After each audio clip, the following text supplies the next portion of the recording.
Welcome to the Dealmaker Catalyst Podcast, and I'm your host, Jason Seward, and today I've got Mr. Jon Schoeller. Jon is a husband, father, and a real estate investor.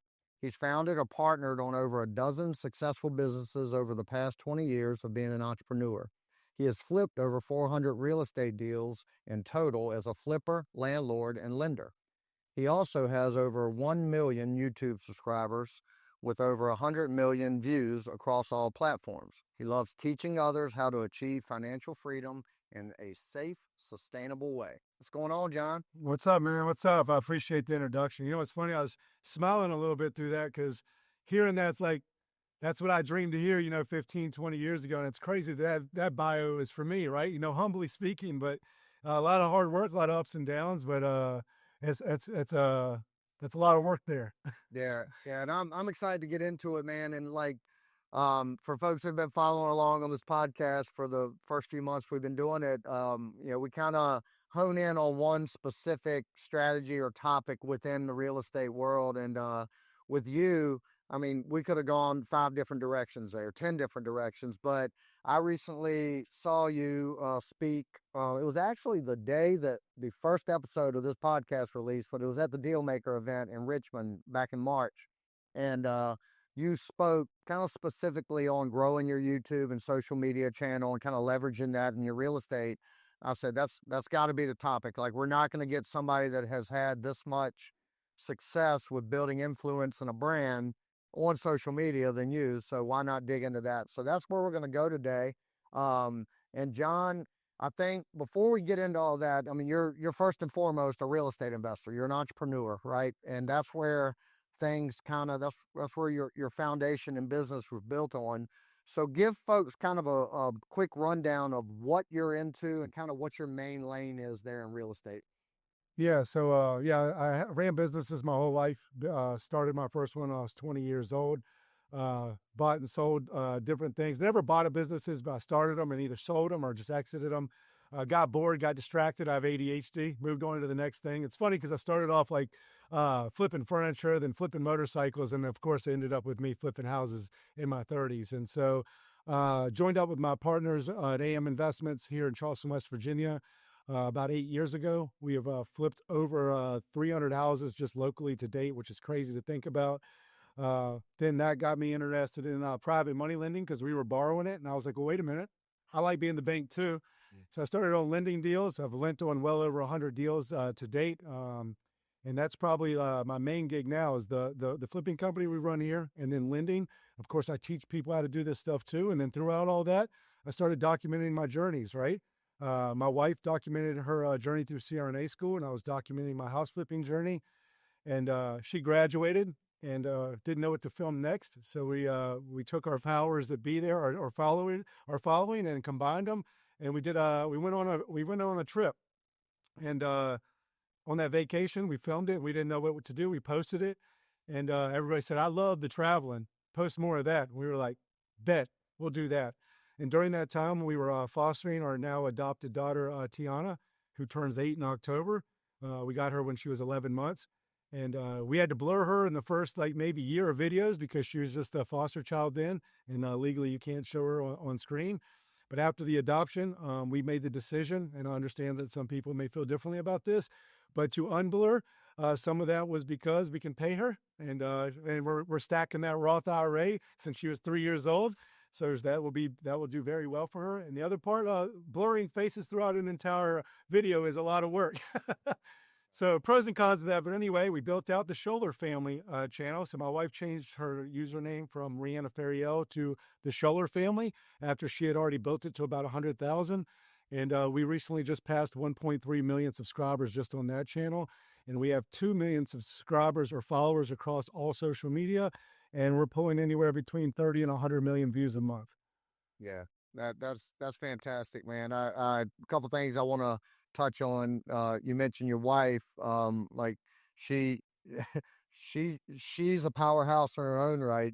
She's a doctor, right? And so kind of documenting that journey, which she did in building the audience, and then you kind of doing your thing in real estate and blending. And I love that the logic behind that.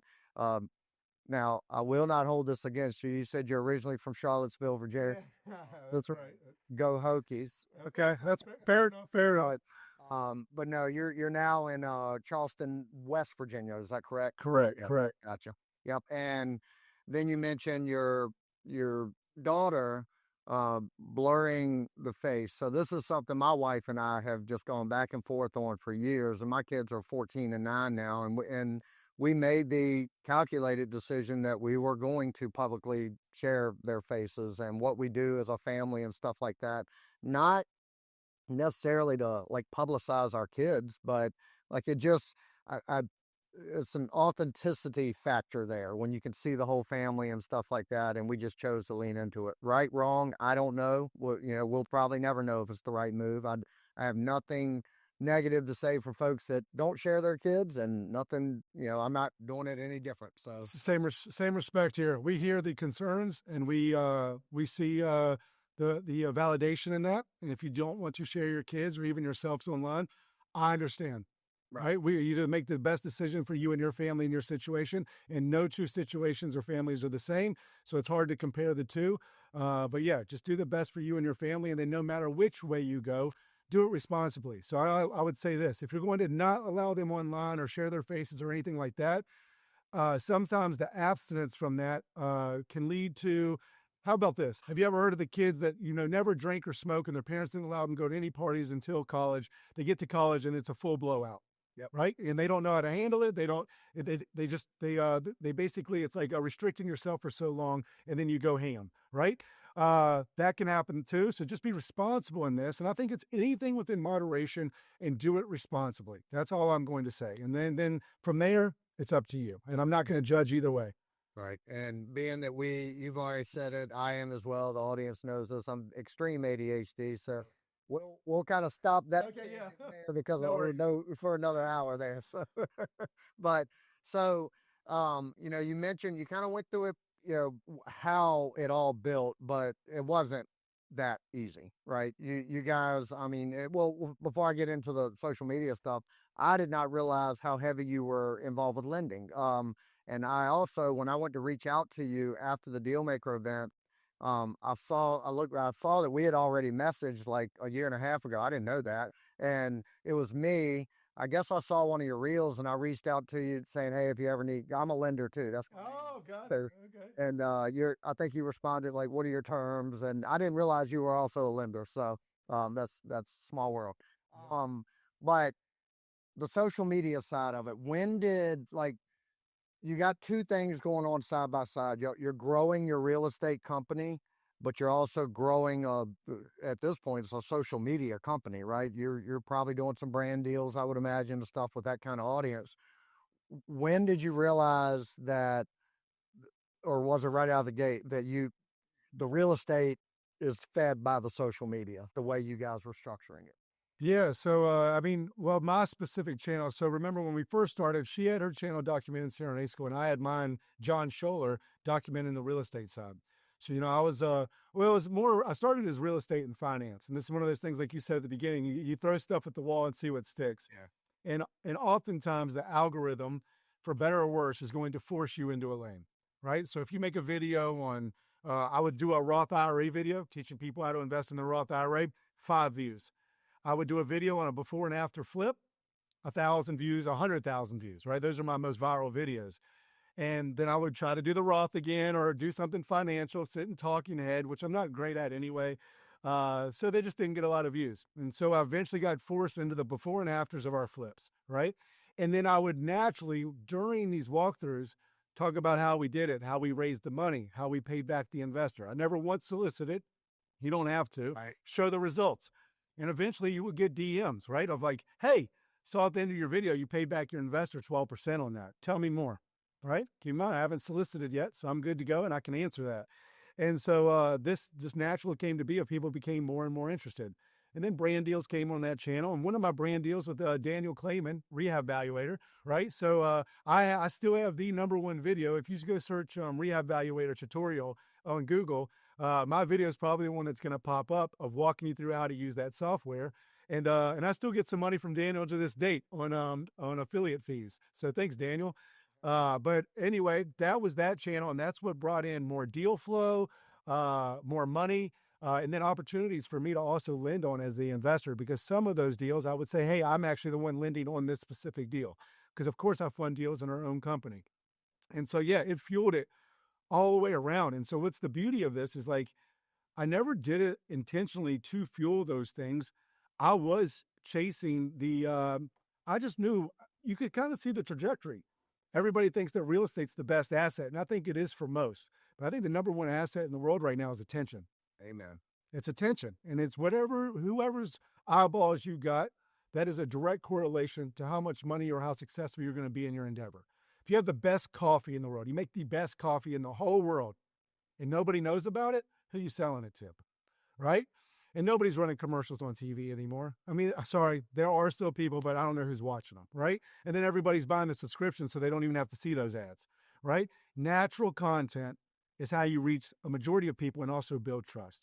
So keep in mind, I'm walking you through things that I'm actually doing. People are actually watching me and my wife and my daughter. They would join me sometimes on my channel, walk through these houses, and that was building that authenticity thing you were talking about. It's not just some guru dude walking through a house. He's with his family.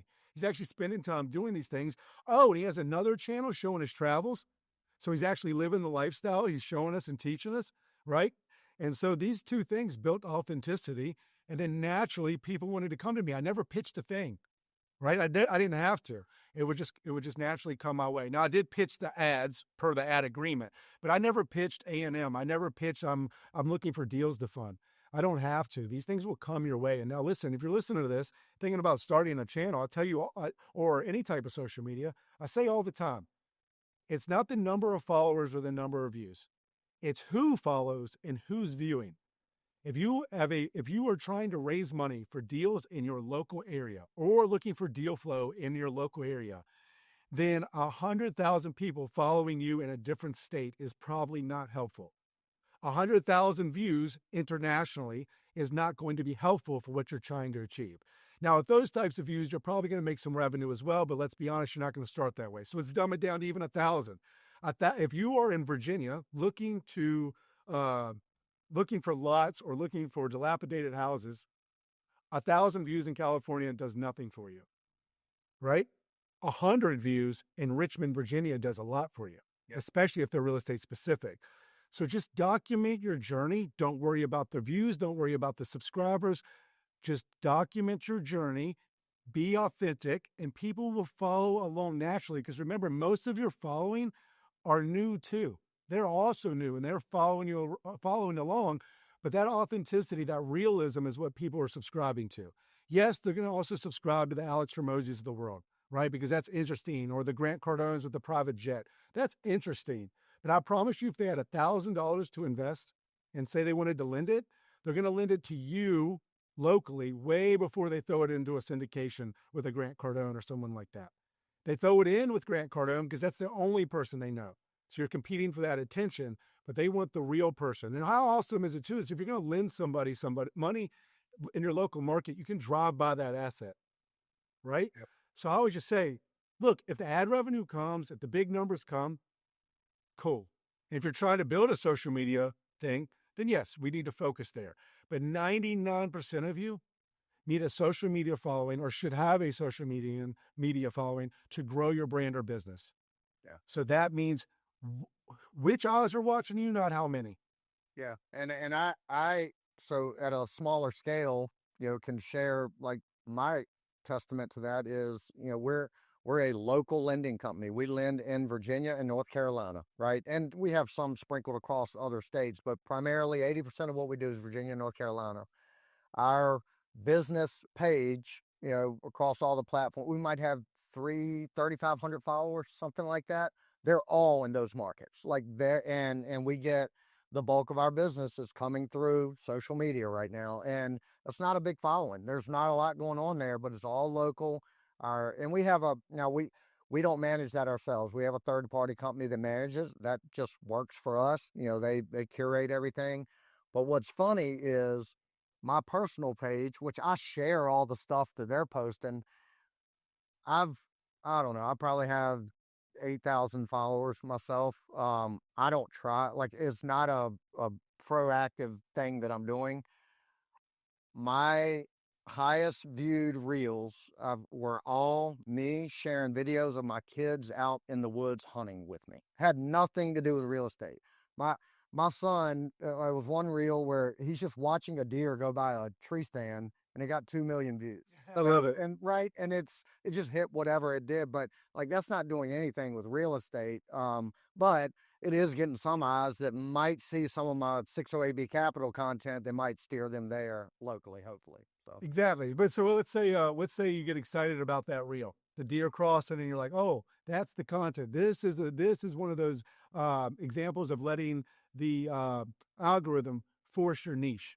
yeah, Now, if you're just looking to grow for growth's sakes because you want ad revenue and you want to build a social media, then yeah, maybe you want to steer in the honey direction because that's the algorithm's telling you something there. right. But if you're like, I'm not going to stick to that, I just really what I built this page for was authenticity and to help grow my lending company. Yeah, Then you maybe should not make 5 more reels about deer crossing in front of tree stands, right?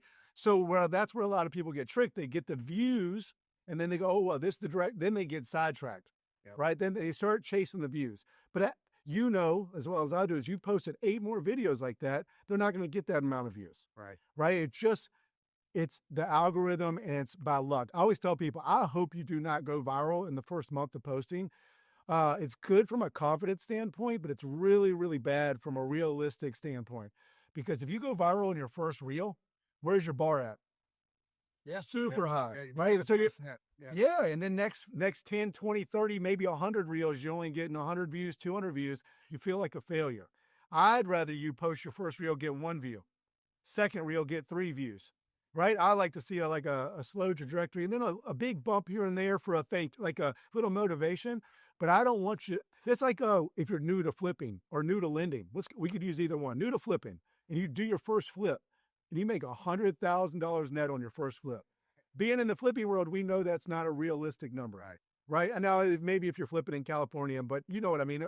In general, that's high. Talking to a lot of people in Virginia here, it's a big net. That's actually could be bad for you if you move forward in business, planning all of your income on 100 grand averages. I'd rather you see that average of 20 to 30, 40K and base it on that. Now, if you win big like that and you're a realist, cool. But I just don't want to see you base everything on that. If you're lending, and let's say you did your first lending deal and the deal went really fast and maybe you did an equity split and you made an 80% annualized ROI. Right. Incredible. But I don't want you basing all of your returns on that moving forward or not doing any more deals unless somebody tells you that number or you're going to miss almost every deal. Yeah. I'd like to see you make 10 to 12% safely and efficiently on that first deal and get the realistic idea of what this is going to be like. And do you like it or hate it? Right? Because what so many people do, I feel, is they get, maybe I'll say lucky because I use the word lucky loosely because it's hard to get lucky unless you're trying. So I'm not dismissing the effort and the trying. So I'm going to use the word lucky after I preface that. I hate to see people get lucky on their first thing, whatever business they're choosing on that first month or first week or first reel or first loan, because it does set the bar too high. Sometimes it sets an unrealistic expectation and or you base all of your projections on that moving forward, you're going to be let down. Yeah. More times than not. 100% agree. Are you familiar with the Savannah Bananas, Jesse? Yeah, I love that. One of my favorite CEOs in existence. Yes. Amazing. And if you like, a lot of people see what they are now, right? Because they just sold out Texas A&M Stadium, 105,000 people at a goofy baseball game. Yes. But hearing him tell his story, like they literally were in debt up to their ears, sold out everything to start. Their first 2 games had 10 people show up. Like they had to get their teeth kicked in a little bit to get to where they are. And you're right. If they have sold out that first show they did or game they did, it would have set the bar to somewhere he may not have had. And he talks about that openly. Like, I'm glad we went through it now. And it's the same thing you're talking about. So. Yeah. Yeah. And in fact, on your first flip, let's say you lose $5 grand. Yeah. Some people be like, oh, yeah, I lost $5 grand. Exactly. So I always tell people you don't lose as long as you learn. And as long as you learn, yes, some lessons are more expensive than others. So let's say you lost $5 grand on your first flip. Somebody else might have lost 20 grand on their first flip. So their lesson was maybe more expensive than your own. But if you continue from there and you learn from that and get better, then you paid $5,000 for an education. It's hard to get anywhere else. In fact, most of those educations are going to cost you 10, 20, 30, 40 grand and not get the hands-on experience, right? Now, if you go do the second flip the exact same way you did the first flip and you lose $5,000 again, then yes, you lost. Right. That was it because you didn't learn from your mistake. But it can you either win or you learn, and the lesson costs you some amount. And some are going to be more expensive than others. But you don't lose entirely as long as you learn and apply what you learn to the next one and get better from there. But yes, sustainability, when we're back into social media, pivoting this back into that, it's all about sustainability because you got to be in this for the long road. And I'll give you 2 examples. My wife and I started our channels at the same time. Now, she has a very unfair advantage that she's a lot prettier than me, okay? Right. But she was monetized within the first 2 to 3 months. So she hit her, I forget the exact numbers right now, but I think it's 1,000 subscribers at minimum and at least 10,000 hours of watch time. Don't quote me on this, and it may have changed. It's been years. But you had to hit these minimums before YouTube would turn the monetization on. And this is YouTube saying, hey, we want to kind of see you somebody that sticks with it and that people actually like what you're putting up there, right? Before we put ads on your channel. So anyway, she hit that in about 3 months. I posted every week for over a year before I earned $1.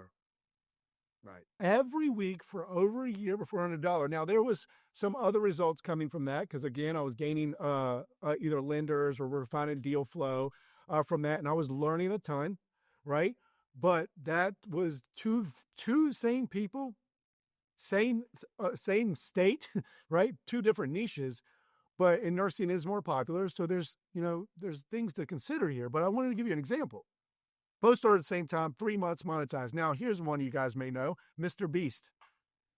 Mr. Beast posted for 7 years. Yep. 7 years, and now he is the biggest YouTuber on the planet. Last time I checked, I think he was over 400 million subscribers, and I'm sure it's way past that now.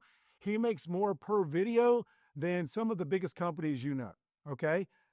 And he didn't post every week, but he posted for 7 years trying different things. And it wasn't until he started doing the give the money away thing was his first big blow up.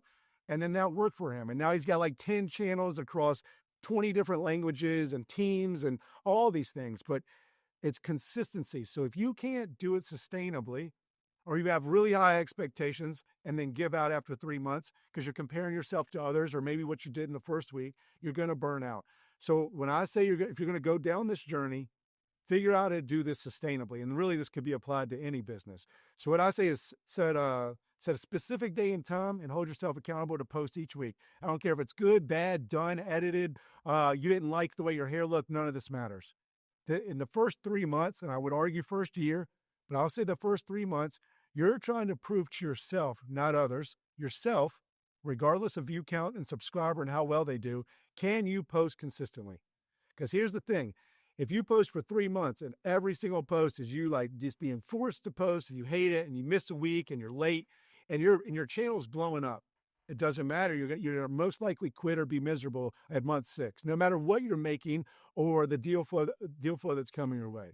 So do this for 3 months and stick to it. And then after 3 months, reevaluate. What did I like? What didn't I like? What can I hire somebody to do if that's the only thing preventing me from doing it? Usually the editing, right? And you can find this on Fiverr. But a lot of people don't want to invest in their business. And I don't think you should for the first 3 months. Because again, the first 3 months are, can you stick with the topic? Do you like the topic? Do you enjoy teaching about it or showing people the journey? And can you hold yourself accountable to doing this? It's similar to the gym, right? I don't think people should pay for a personal trainer at first. See if you can motivate yourself to go to the gym at first. Just show up. Yeah, that's it. Just show up. Can you get yourself there and post? Because your content is going to most likely suck. My early content here, I always tell this people, if you go back to my early content, you'll see my thumbnails are trying to be catchy, right? So holding money up or doing something like a catchy thumbnail in early Instagram days. This is before they shifted to the short form. There were the posts, but they were 60 seconds long. But in order to have that thumbnail work on Instagram, you had to be in that position for a second in order for it to catch a sharp image. My early Instagram videos are me going for the first 3 seconds because I didn't know I could trim that down to a half a second. Right. So it just like that for like an awkward amount of time, right? Just so I could get the thumbnail. Now you can fix all that. But that was an example of my content sucking in the beginning, Yeah. and I had to get better at it. But yes, just be consistent, show up, and then after 3 months, reevaluate. Okay, all right, I said I'd post twice a week. That's not realistic for me, my family schedule, kids' sports schedule. I could do once a week. Or I could probably do twice a week if I have an editor. Now it's like, okay, I'm going to do this, but I need some help and I'm going to have to invest in this. And now do another 3 months, right? But if you can't get consistent with it, it doesn't matter. I used to be a personal trainer as well. It's the same thing, business, social media, whatever. If you can't be consistent with it, then the best diet, the best workout routine, the best instructor, it doesn't matter unless you continue to show up and follow the process. It literally doesn't matter. If you're gonna, There's nothing in life that there's an exception to that, which uh, is yeah, right. outside of just continuing to get lucky until you don't. Right, right, right. Yeah, yeah. And then I don't think that's a plan. That's hoping for the best. So if you can be consistent with anything, you're most likely going to be successful at it. Now, the caveat, that could be in the first 3 months. That could take you 7 years. I can't control that. And sometimes you can't either. The only thing you can control is showing up, like you just said. Show up, be consistent, and get marginally better each time. Right. If you do that, the results will come. The only thing that's not guaranteed, and welcome to the world of entrepreneurship, is when those results will come and how big they're going to be. I have been busting my ASS for 20 years. I'm not touching Jeff Bezos. Right. All right. And Jeff Bezos admits if he started his company 5 years prior or 5 years later, there is no Jeff Bezos in which we know today. Sometimes luck does come into play, but you can't get lucky unless you buy a ticket. Yep. Yeah. And the Jeff Bezos of the world, they had that period of grind too. They hit luck, but without that luck, they still would have grinded on something consistently until something hit. It might not have been what it was, but they would. Yeah. And you, a question for you. So sounds like you grinded for a year before you were monetized, before you made a penny off this. And I mean, how how consistent and how dedicated to this were you? Would you have gone 2 years, 5 years? Like, at what point do you say this stuff is not working? I have a sickness. So I shared with Jason before we jumped on here about 30 minutes before the call, my vision went out, which usually means I'm getting a bad migraine. I'm showing up and it's in the back of my mind, and thankfully this is keeping me distracted. But what I told Jason is if I say I'm going to do something, the only way it doesn't happen is I'm dead. Okay. So that's me. And maybe that's a sickness and it served me well, but I also might die at 55 from stress. Okay. Because I hold myself at a really high level accountability wise and making sure I'm going to follow through with what I say. Now, I might be on the extreme level of this, but again, it has served me well. So yes, to answer your question, until I had reached my goal of being monetized on that channel, and seeing the results that I eventually did, I'd still be making those videos. Now that channel has not been posted on in over a year and a half. And that's only because we had to make a big decision a year and a half ago. We got the opportunity to travel for a year full time through the Schoeller family with a thing called Boundless Life. So our daughter was going to go to school with this program, and every 3 months they were going to move us to a new country, and we were working with the company. So this was not only free for the most of it and then heavily discounted for the remainder of it, it would also help grow our channel. And what were we doing all this for? To travel as a family, to spend time as a family. I just unfortunately couldn't run that channel because it had turned into before and after flips. I could not run that channel not being here for a whole year. And honestly, that channel was never not a grind. And for some reasons, for a few reasons. For one, how long it took me to get monetized, right? The before and afters. Also, doing before and after videos, a lot of things have to be right. So the before videos, sometimes I go there, I get to the house, I'm trying to show the before, electricity's not been turned on or was just shut off. I can't film in that environment. This could be 30 minutes away, right? So I got to drive back. Sometimes there's a squatter in the house. So I'm midway through the video and somebody jumps out, right? So these things happen. And so, Right. Whether I use that video or not, it got a little bit tricky because I can't just show people on camera. So there's a lot going on there. But then the ads for me, the ads were always very scripted in my niche, right? So they paid well because my niche paid well. If you don't know this, some niches on YouTube pay way more than others. So my channel would actually make more per ad back then than the Schoeller family with 4 times the following, right? Because the Schoeller family is more of a family niche and those ads have a certain budget, where mine could be real estate or credit cards or something like that, much higher budget. Yeah. But for me to do a scripted 30-second talk, as Jason and I were just talking before this with our ADHD, that 30-second ad could take me an hour and a half, 2 hours to get through. All right, because I'm also a perfectionist. So it wasn't just, I've gotten so much better at this, and I'm really good natural speaker like this, unscripted. But if you give me words to say, my ADHD brain, I'm 20 words deep before I say the first one. I'm thinking about the word. So anyway, I'm like super stressed out. It's hot as hell in the house because there's no AC on, and it was a grind, right? So an hour video in my head that it would take to film on an after video with an ad, I'm now 3 hours deep, right? So, but my wife can knock these out in 30 seconds, right? She just does. She's a natural speaker and really good at it. So anyway, long story short, the whole thing was a grind. I'm not too sad it's gone. I was really hard for me to give it up because of the amount of work I put into it. So that's sunk cost fallacy. Yeah. But I got paid back for my time and then some, plus all the following I grew from that. It helped me start my own brand and company and teaching real estate. And so I'm forever thankful for it. Well, am I in a rush to go back to it? No. So I wanted to give preface that not everything is what is it? Not everything that's glitters that is gold. Mm-hmm. Right? Not all money is good money, but I'm really glad I went through it. Yeah, no, I think a lot of folks, and I was guilty. So I won't spend too much time on it, but like before I left my corporate career, which was 4 years ago now, but to go full time into real estate, I had zero social media presence. I had a Facebook page. I don't think I had Instagram, and anything you saw on that was stuff my wife was tagging me in, right? Like it was not, I wasn't active at all, but I switched. I said, I'm going to get more active. I'm going to promote what I'm doing in real estate, whatever. I was not uncomfortable getting on camera. I just didn't know what the hell to say. I just didn't know what to say. It's like, I can talk all day long, but I'll make a 10-minute video that people are going to check out in 15 seconds, right? And so the reason I hired a third party company was I needed somebody to help me and like train me with that. But my point there and kind of my question to you is, most folks, that's their barrier. That's their roadblock that keeps them from jumping in. They want to do it, but they don't know where to start they don't even know what to video, how to set the camera up, how to do a hook. They hear all these terminologies and don't know where to start. You've kind of laid it out. Just do something and commit to 3 months and then reassess. But do you have any, like somebody starting from scratch? They have a page maybe, and that's it. And they have a business and they want to start promoting it, but they just don't know what to do. What advice would you give them? Like 3 steps to take this week to get going? And I'm going to be frank. In today's age, you almost have no excuses anymore, because it used to be you didn't have the video equipment, you didn't have the lighting, you didn't have the mic, the setup.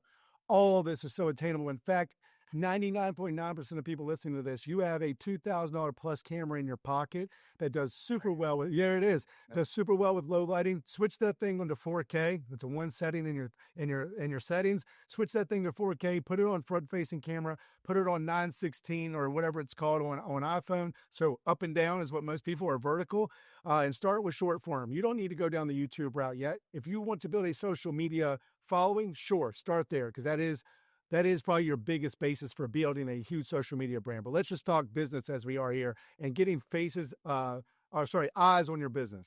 Hold that camera up and down and just start documenting. Everything can be edited down. Everything's going to be not so great in the beginning on what you say, and you're going to stumble over your words. But again, we're not looking for grade A content in the beginning. We're looking for consistency. So start filming what you're doing. Start filming something you're struggling with right now. You go to a house. If you got a squatter there, or maybe the tenants destroyed it. This is internet gold, right? Now, some of these things, when I spoke at the event in Richmond, some things are just going to bring views, like the deer walking in front of the tree stand. And yes, that gets 2 million views. Maybe out of 2 million views, 300 people follow you and 5 people are interested in real estate. That's 5 people you didn't have before. Right. So that content's okay, but you just don't want to build a huge viewership without a specific niche, and then you're getting views for view's sake. Okay. So then also, as well as the deer in front of the tree stand, talk about a lending deal gone wrong. Talk about how you're paid back investors this week, right? Like a catchy thing is like, we just sent out checks today to all, this is how you open it. Just finished sending out checks to all of our investors. We sent out $50,000 in passive income. Now talk about how you did it. but you got to hook me in the first 5-10 seconds or I'm out. Yeah. If you open that video this way, hey guys, what's up? Sitting here in my office. I'm going through the spreadsheet. I've already left. Yeah. I've already left because you're just either another guru in his office or really, I don't know what you're going to talk about and I don't have time to wait. But if you say, just sent out $50,000 to investors and they didn't do anything. Oh, what? As a lender, first of all, or as somebody who likes to have my money working for me, I'm in. I'm listening. Tell me the rest of this. First, I want to see if you're full of crap like 99% of the people out there. Also, and then I could probably correct you as a lender as well. Or are you legitimate now, somebody I want to network with or lend my money to or just follow because hey, I might learn something from you, right? So this is how you got to be catchy in the first 10 seconds. So film and don't film the content trying to be catchy. You'll do something catchy throughout it. So film regularly, but before you post, take the catchiest 5 seconds of what you said and move it to the front of the video and then let the video play. And yes, you'll repeat yourself with that 5 seconds somewhere in the video. That's okay. Nobody cares. Here's the biggest thing. Nobody cares. They do not care. If your content really sucks and you say something wrong and you look and your hair's a mess and you got a booger in your nose, you might get some comments. Then they've scrolled and have left and they forgot about you. You're the one dwelling on that comment now. They're gone. They've moved on to why their hair looks bad. Okay? In fact, they're probably saying something to you because they're uncomfortable with themselves. Right? I had to learn all this. With over 1 million followers, you can imagine the type of comments I get. I just got one the other day. We were on a Ghana trip. We just got back from a Ghana trip to Ghana, Africa. We were there for 2 weeks on a medical mission. My wife did her CRNA thing there, and I was the documenter from behind the scenes. But anyway, I was with all the shelter children. They were behind me, like 10 kids, and I took a bad lighting photo from above, and then the sun was hitting me. And so, the bag, when you take a bad picture, your bags, I'll be 40 this year, right? So it's just not a great photo of me. They're not that baggy, but they have this photo. The comment said, hey man, I love what you're doing in Ghana, but you should really probably look into Botox or something. You're looking really rough for your age. And so I jokingly said back, I use water. Is that good enough? And then he double dipped and replied and said, apparently not. Ouch. Yeah. Ouch. Okay. So you're going to get this, but who cares? I wasn't selling a skincare routine. I don't have skincare products in which I have to worry about that. And I'm already happily married to a 10 out of 10. So I'm good. Okay. Yeah. But that's going to happen. Move on. I actually use that as content. I reshared that jokingly as like, be careful out there, right? Like, ouch, it'll hurt, but you can't dwell on this. So I was talking to somebody when I was doing the speech of like, I try to make content, but not every day do I feel good or look good. All right, feel good's tough. Look good doesn't matter. Feel good, me neither. Me neither. So on the days you do feel good, double down on what you're making. Make more videos that day, and it doesn't matter if it's posted this week or not. I just finished my Ghana stories yesterday. I was there 2 weeks ago. Yeah. Take the content when you feel like taking content or something interesting is going on. Nobody's keeping up with your timeline. All right. Now, if you're going to do July 4th photos and post those in October, that would be a little weird. But relatively speaking, just get the content, post the content. After 3 months, if you suck at the posting or you suck at the creating, hire that. But you've been consistent anyway with your bad content, and that's okay. Now invest in the business. But that's the bootstrap thing, right? Like bootstrap that business at first and invest in yourself and your time, spend your time.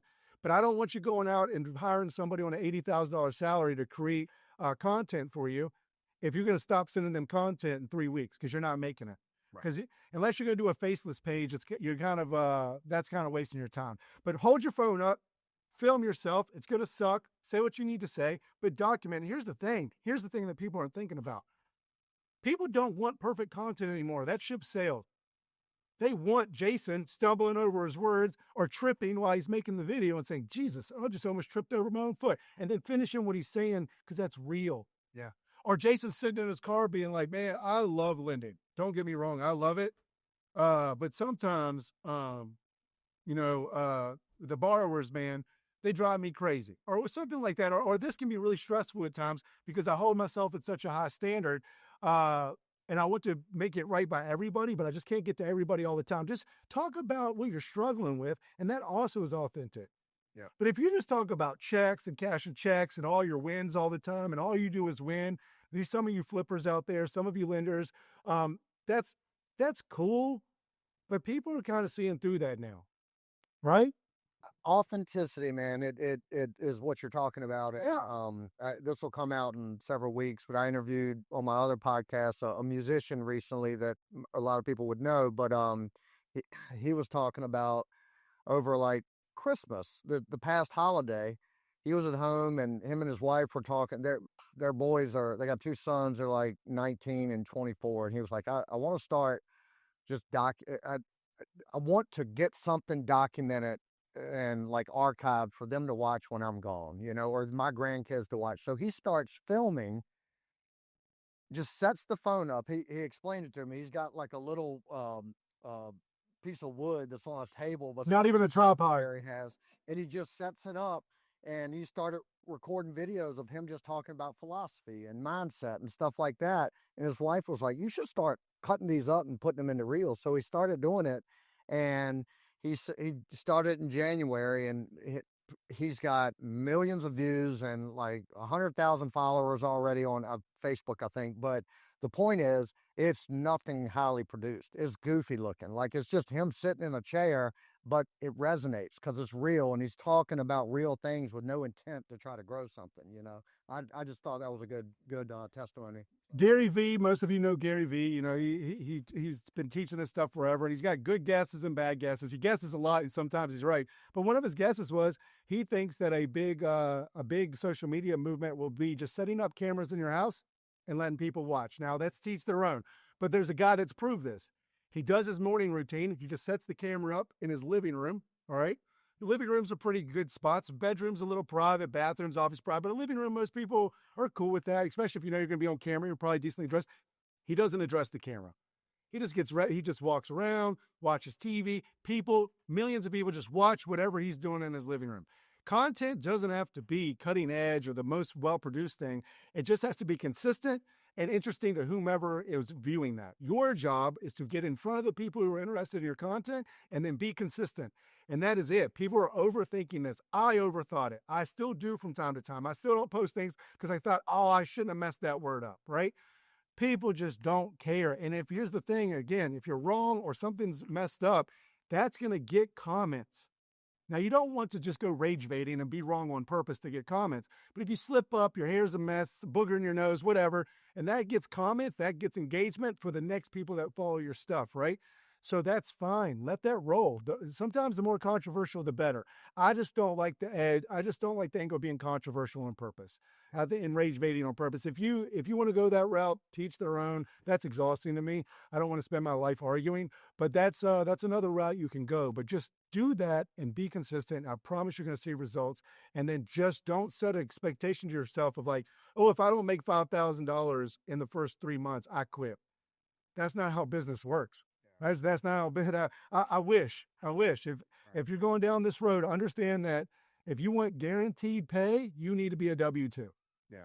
Yeah, I think it's important. You alluded to it earlier, but I mean, a lot of it has to do, like, if you want to lean into social media and start the consistency and doing the 3-month thing and reassessing, first define why you're doing it. Like, what is the goal? What is the outcome you're looking to achieve here? Like, don't just say, I want to do it to see if I can grow something. No, it's like you gotta have some type of outcome you're looking to get, because in 3 months when you assess it, if you don't know what you're assessing or what outcome you were looking to achieve, it's just blindly going at it. So define that, do what Jon has said here, commit to 3 months of just using your phone and documenting whatever it is you're doing with intent behind it. It sounds like that is where you're going there, and then commit to the consistency of it, which is where most people are going to drop the ball. Every time. So I can stay consistent. People are so scared to share good ideas. I was just talking with my wife about this. She has like another really good idea. She's always full of them, but she was like, I'm scared to approach this company about it because I'm scared they may take it, or I'm scared this individual about it. And I'm like, ideas, yes, really, really good ideas are kind of rare, but even more rare than an idea is implementation. Yeah. So you could actually have the best, you could have $1 billion idea and you tell 100 people, you could tell 1,000 people you're safe. Yeah. You're safe because they're not going to implement it, right? So don't be so scared of the idea or something. Be more worried about if someone's going to implement it, and I don't think you should be. And this is where you can be better than most. There's people out there right now that are 100 times more interesting than I am, could build 100 times the following, and do 100 times better at the content creation than I am. They won't pick up their phone. They won't consistently pick up their phone, or they did, and they're gone because they couldn't stay consistent. Same thing with people in the gym. I'm in pretty good shape for 40, but there's people that could be in infinitely better shape than me, but they stopped going to the gym 10 years ago. Yeah. Right. And it's just, if you are consistent, then that's the win. And so I'll compare the gym to social one more time. The goal of going to the gym if you're somewhat out of shape and trying to get in better shape, you should not have an unrealistic expectation to have a 6-pack abs and 18-inch arms in 3 months. You should have an expectation that I went to the gym consistently for 3 days a week over 3 months. That is your win. That you will see results, but that's the win. Not the 18-inch arms that probably didn't come, not the 6-pack abs that probably didn't come. We can start working towards that now, but if you didn't go to the gym, or even if you acquired that in 3 months, are you going to continue to maintain it? Biggest problem with most diets, right? Diets, if they're 3 months, cool. But if you go right back to the way you're eating with 3 months ago, guess what you're going to look like 3 months from now, right? Same thing with the content. The goal is not the number of subscribers, the number of income, a number of views. It's, did you post consistently like you said you were going to do over those 3 months? And I know I sound like I'm repeating myself here, but I'm literally giving you the key here. I'm literally giving you, like, this is the template. Do this, and I've proven it on every single platform. I have multiple Instagram pages, over 30, 50, 80,000 following. Our Schoeller family's over 300,000. I got a TikTok over 500,000. My YouTube is still over 60,000 subscribers, and I haven't posted in a year and a half. The Schoeller family, 1.2 million. AM Investments, our business page, I think we're over 20,000. I have done this over and over and over again, and none of them are mind-blowing content. The Schoeller family's pretty good now, but none of them are mind-blowing content. They were just consistent for a certain amount of time until they saw results. And that's all you've got to do. And when I say all, I say it's the hardest part to do. Yeah. Because being consistent is hard for so many people. But put your phone up. There's 1,000 editing software, CapCut, InShot, any of these, they're all free, or you can get the free version. The paids are probably worth it. They're like $100 a year. But get that, put it on your phone, edit, do a quick edit, snap it together. You'll get better at this as well. Get consistent with that. And for audio, DJI, mic mini or mic 2. Either one of these are sub $100. It comes with a dongle that plugs into the bottom of your phone. The thing goes, the wireless mic goes on your shirt, connects directly to your phone. Best audio quality you're going to get on a phone for less than $100. Get that, have good audio, and quit worrying about that or worrying about it being windy. This solves that. Get it on Amazon, and we've been using them for years. We use it to document to run the Schoeller family, so it's good equipment. And that's it. Your phone, a good mic, and if you're worried about lighting, sit in front of a window. But that's, or your car. Your car is an excellent place to get good lighting. But all those are just, that's like the 1%. Right? 80% is the consistency. The rest of the crap, all compiled, gets you that last 20%. But that 20% won't matter without the 80. Right. No, I agree, man. And like, yeah, I love how you're connecting it to fitness. And sorry, I did that naturally, but no, I love that. I mean, like, because that resonates with me. Like, I'll share real quick. On September 1st, 2021, my business partner and I committed to, let's see who could go the longest with not having a day that we don't work out. And we're still going. I love it. I mean, it's almost 5 years, and we're too psycho to like not giving up. And now it's just because we don't want to let the other one down. Yeah. Now it's a pride thing, and that's okay. We have parameters we got to stick to make sure it counts. But what happened on the back end of that consistency 6 years later, where I'm 44, I'm healthier than I was at 24. Because I consistently do something over and over. And there's other things within my business that it's going to get done no matter what, every day or every week consistently, and that is compounded over time to build what we've built. And that applies right to what you're talking about with social media. So I can usually tell, and I'll say 98% of the time, if a business is going to succeed or fail based on if that person's consistently showing up. I actually had a podcast scheduled on Monday. The dude canceled 2 minutes before. I said, hey, I'm going to make this public, by the way, because he was super rude about it. But I said, hey, here's an invoice, $500 for my time. He said, well, this wasn't paid. I said, it wasn't paid. But now it is. You're wasting my time. I rescheduled my day. He said, no, thank you. It basically was unapologetic about the entire thing. And I said, okay, well, I bet this podcast doesn't exist in 6 months. Because if you're going to run business like that, people make mistakes, things happen. That's how you handle it. People go late on timelines, and that's how do you communicate it, and how do you handle it? That tells me everything I need to know. So it's not mistake free. It's how you handle it, and then how you show up. So like you do this 3 months, and let's say you miss 2 posting dates, not the end of the world, okay? But if you have 3-month timeline and you miss 2 months, you either need to start over or figure it out, or maybe this isn't for you. Don't waste your time past that. But listen, there's a ton of tools and resources in here, but again, it's going to come back down to the consistency, but it does work. You can make a lot of money on social media, right? I couldn't believe how much money we eventually started making for a deal brand or the free trips we got. Disney just called us again, right? And so it's very lucrative. But it's less than 0.1% of channels have over 1 million subscribers. So I want to set realistic expectations there. But I will argue that if you do not have a social media page in some regard related to your business, I'm not saying your business is going to fail, but you are taking the hard route. I promise you that. It's like the yellow pages of the 90s, commercials in the 2000s, a website in 2010. If you are not on social media today, you are missing eyeballs, and you are missing a ton of clients. And the nice thing about content is it runs in the background, getting you those clients consistently. Yeah. And you should do it. In fact, I would argue that if you don't, you're kind of crazy. Yeah, no, I can't disagree with any of that. And when you get 2 ADHD people together, there's no sticking to a under a certain amount of time. Oh, sorry about that. No, I do this for 3 hours. No, I know. I'm the same way, man. But look, here we're gonna wrap this up. Okay. With some rapid fire questions. I want you to kind of. I'm gonna shift my questions a little bit and keep it like. Yeah, I'll go fast too. I'll go fast. All right.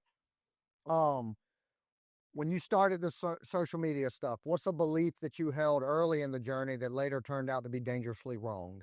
Content had to be perfect. Okay. You've already touched on that, and I don't disagree at all. What's maybe one thing you had to give up that you didn't expect in order to start, quote unquote, winning with social media? Give up being perfect. Okay. That's a common denominator here. Yeah, it is. I mean, it's true. If you had to rebuild all your channels, everything from scratch tomorrow, knowing what you know, but not having the audience, what would you not do again and why? Worry about the views. Okay. What is a failure that you had at any point, early on or recently, but in social media that still influences how you operate today? Most recent, I wouldn't call it failure, but I call it a mistake. I lent a little too quickly, got ahead of myself as a lender. It can happen. You knock on wood, I've been lending for about 8 years. I've not had a loss to date. That has a pro and con. Pro, haven't lost to date. Con, you can get a little confident. And so I sent draws too early, and I have my very first really bad communicator. So going forward, I will not prematurely send draws before they are due again, because that can put you over leveraged and actually, give you a lot of anxiety, right? So that was my most recent business. I'll call it a failure. I shouldn't have went that fast. Yep. But, I can tell by the way you're wired in this conversation that's it's a failure maybe in the moment. You'll learn from it. I interviewed Michael Zuber several weeks ago. I don't know if you know him, but he said, I'll pay the tax once. Yeah. Twice, no, not paid twice. There it is. Yeah. Yeah. Well, John, man, I appreciate your time. I mean, we could probably run this back later in the year and go down a couple different tangents, but I appreciate your time, your expertise. Everything you've built is absolutely phenomenal. I mean, we didn't even touch on the family side of it, and I mean, you mentioned your daughter Tiana that y'all adopted, and I got to see her kind of hanging out at the event, or I've seen pictures of her and stuff like that. So, but yeah, appreciate all you're bringing to this this space and the Dealmaker crowd. And yeah, can't thank you enough, my man. Thank you so much, Jason, first for showing up, and then and second, Jim means a lot to me. I've known him for several years, so I love that you guys are doing this together. You've been a great host, so I love what you guys are doing here. If I can ever jump on again, just let me know. I love to teach. I'm super passionate about it, and if I can ever help anybody else, or if you just want to follow me for free, a shameless plug, the frugal investor on Instagram. I give away a ton of free information on there as well. And guys, just stay consistent and keep after it, and you'll see results. Yep. And John, what I'm gonna do is I was gonna kind of wrap up with this, but I'm gonna drop all your links to all your pages in the show notes. And if you're listening and you don't do anything else John said, go check his pages out, because that might spark an idea or a strategy, and you can put your own spin on it. And you can send that $500 invoice to Jim Ingersoll. Oh, that's what I should. Now you showed up, so we're good. But I would have. Jim would have got the invoice. Good. Well, John, and he's got it too. I know he's got it. Oh yeah, he got plenty of it. So, but thanks again, man, and we will talk soon. No worries. Thank you so much. Have a good day. That wraps up this episode of the Dealmaker Catalyst. If you want to keep learning from elite operators and plug into a national community that lives this stuff every day, check out Dealmaker Catalyst. Make sure you subscribe, leave a review, and share this episode with someone who's serious about leveling up. And we'll see you on the next Dealmaker Catalyst.